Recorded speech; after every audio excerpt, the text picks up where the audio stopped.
বন্ধুরা আজকে আমার রেসিপি উইন্টার স্পেশাল নারকোল গুড়ের পাটিসাপটা।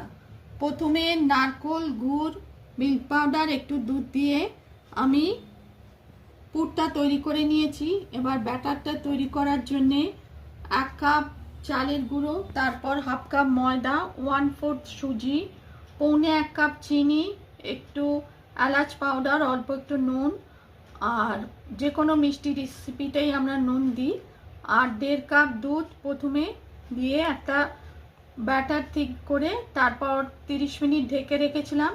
তারপর 30 মিনিট পর আবার 1/4 দুধ দিয়ে লো টু মিডিয়াম ফ্লেমে আমি পাটিসাপটাটা ব্যাটারটা দিয়ে তার মাঝখানে আমি পুরটা ভরে আস্তে আস্তে হাত দিয়ে তৈরি করলাম পাটিসাপটা। রেসিপি পছন্দ হলে দেখুন, আমি ভেঙে দেখাচ্ছি গুড়ের পাটিসাপটা। টেস্টি গুড়ের পাটিসাপটা, নারকেল গুড়ের পাটিসাপটা। রেসিপি পছন্দ হলে লাইক করবেন, চ্যানেলটিকে সাবস্ক্রাইব করার অনুরোধ রইল। নারকেল গুড়ের টেস্টি পাটিসাপটা উইন্টার স্পেশাল।